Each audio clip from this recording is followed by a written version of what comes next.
Welcome back. Now, during the festive season, spending pressures tend to rise as households juggle travel costs, food, gifts, and entertainment.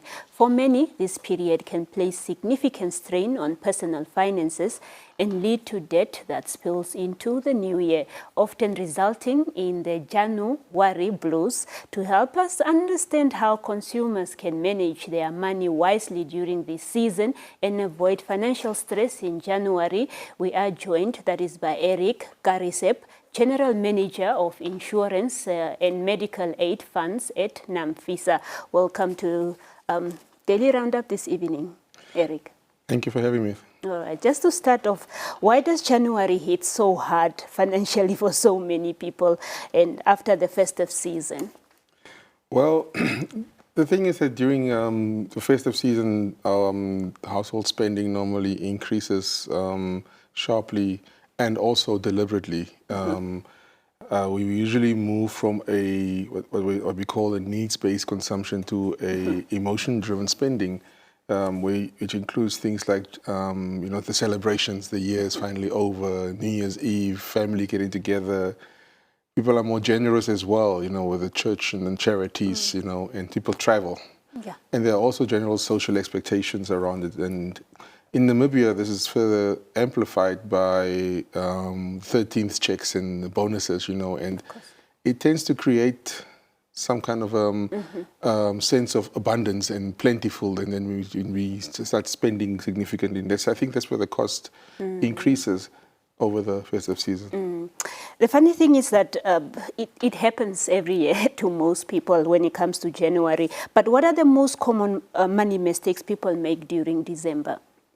Well, there are some pressure points. I mentioned earlier on just now that the festivities around family gatherings and the social expectations, the social media flexing and all those things are also one of the pressure points.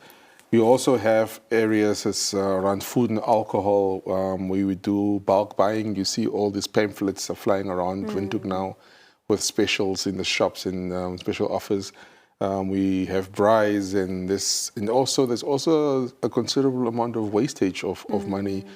Because of that sense of abundance that we have in December. Then there are also people that travel. I mean, we go to the coast, we go to the north, we go to the south, we go to the villages, we go home for the holidays. That also adds to the cost. And then there's also, if you go home, you need to bring gifts with, so for the children and extended families. And then there's obviously the December image pressure, where we got to keep up appearances with keep up with the Joneses, and saying, if my next door neighbor uses his bonus to buy a 60-inch TV, I also need to get my 60-inch TV, So those are the things that are, and I think largely we underestimate how much small daily consumptions add up over a 30-day period. Indeed. Now, how can families still enjoy the holidays without feeling guilty about money later? Well, the first thing is that it's to be sensible. I think we need to remember that after December comes January. And one thing that I've learned a long time ago was to ensure that you pay January first. Whatever the rent, you can pay the rent up front, so you don't have to worry about the rent in January. You can ensure that you can buy the school fees, the school clothes, and pay the school fees already. Schools can take payments up in advance as well, so you can make sure that the kids' transport is taken care of. In other utilities like water bills and electricity, get that out of the way. I think secondly, a friend of mine, this is an interesting trick. A friend of mine's grandmother used to do that. They used to have envelopes, and you say, okay, fine, this month, this is the envelope for food, this is the envelope for travel, this is the envelope of gifts. And when the money in the envelope is finished, the spending for that purpose stops, And I think the large one is getting debt in December. I would strongly recommend not to get any debt in December.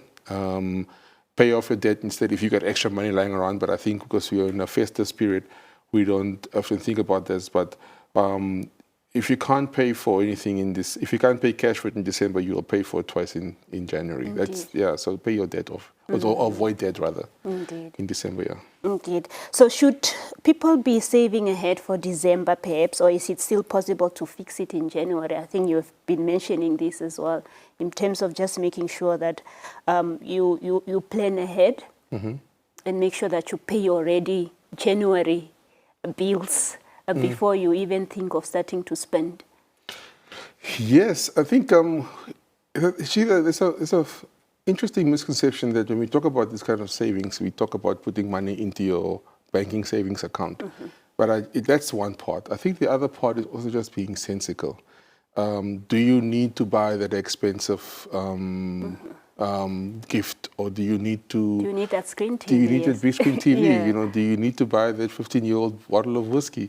You know, I know it's December, but you know, just be sensible. That in itself is also saving.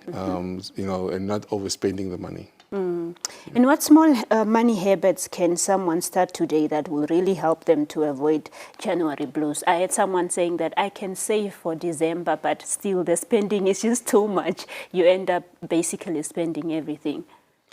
That's an interesting point, because I mentioned earlier on, pay your January first. I think once you have January out of the way, you will actually also enjoy your December better, because if you have to think twice before you spend every money about January, you're not really going to enjoy your December as well.